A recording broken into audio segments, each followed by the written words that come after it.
This is the Synthetic Signal Report for Friday, May 22nd, 2026, in the afternoon. Today, we analyze the emergence of the Superset Agentic IDE, the significant price reduction for DeepSeek Pro models, the growing restrictions on academic collaboration, and the ongoing data containment efforts at CISA.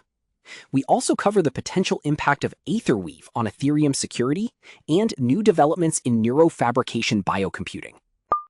The developer workflow is undergoing a structural change with the launch of Superset. This open-source agentic integrated development environment is designed to run coding agents, such as Claude Code, Codex, and OpenCode, in parallel. By treating these agents as first-class citizens, Superset allows developers to manage multiple simultaneous coding threads. This is a departure from traditional IDEs that prioritize single-threaded human input. The ability to orchestrate parallel agentic tasks within a shared codebase reflects the industry's shift toward high-velocity autonomous development. The tool is currently in early adoption, signaling a move toward an orchestration layer for autonomous coding, where the human developer transitions from writing code to auditing agentic output. DeepSeek has announced a permanent price adjustment for its V4 Pro model API, setting the rate at 25% of its original cost following the conclusion of its promotional discount on May 31st. This is not merely a competitive price cut, it is an indicator of the commoditization of high-reasoning intelligence. By aggressively lowering the cost of frontier-level model access, DeepSeek is forcing a revaluation of API-based AI services. This shift challenges enterprise providers that rely on premium, high-margin pricing models, suggesting that the barrier to entry for building reasoning-heavy applications is collapsing. A significant friction point has emerged in the scientific community as U.S. researchers face new, heightened restrictions on publishing and collaborating with international counterparts. These policy shifts are being felt across physics, material science, and computational biology. The intent is to secure intellectual property in a fractured geopolitical landscape, but the secondary effect is a potential deceleration of global open science initiatives.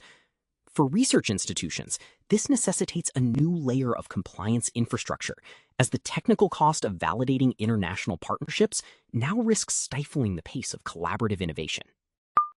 The Cybersecurity and Infrastructure Security Agency is currently managing the containment of a notable data leak, an incident that has triggered formal inquiries from U.S. lawmakers.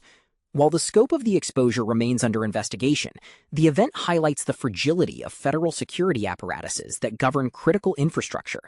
Lawmakers are demanding transparency regarding the timeline of the breach and the adequacy of existing protective measures. This is a critical reminder that even agencies tasked with enforcing resilience are subject to the same supply chain and systemic vulnerabilities as the private sector. Under the radar, we are tracking AetherWeave, a new peer discovery protocol for Ethereum. It introduces stake-backed identity to the peer discovery layer, effectively making Sybil and Eclipse attacks economically prohibitive. This is a necessary evolution for decentralized networks to defend against adversaries who have previously exploited the cheap identity of node discovery protocols. Additionally, we note an under-the-radar development in synthetic biology. The design of a biocomputer using neurofabrication on a 150mm vascularized tissue scaffold. Researchers claim this system achieves 10,000 times greater energy efficiency than traditional silicon hardware by utilizing biological logic gates. While still experimental, this bridges the gap between biological systems and computation, hinting at a future where our hardware infrastructure may be grown rather than manufactured. Community sentiment is currently defined by a push for defensive hardening and a wary eye on agentic autonomy. First, security professionals are emphasizing the transition from static secrets to short-lived, dynamic credentials like OIDC or vault-generated tokens to minimize the window for attackers. Second, the community is actively reacting to a series of vulnerabilities, including an authentication bypass in the TP-Link range extenders and multiple injection risks in the Enterprise Issue Tracking System known as RT. Third, researchers are documenting a new trend where threat actors, such as the Ghostwriter Group, are using sophisticated educational platform lures, specifically the Prometheus learning environment, to target users through familiar, trusted interfaces. Finally, there is continued discourse around the deployment funnel. A study from MIT suggesting that only 5% of AI implementations successfully make it from the evaluation phase to production. This figure suggests that we are currently in a period of intense experimentation, with significant technical debt accruing as businesses struggle to turn prototypes into functional infrastructure.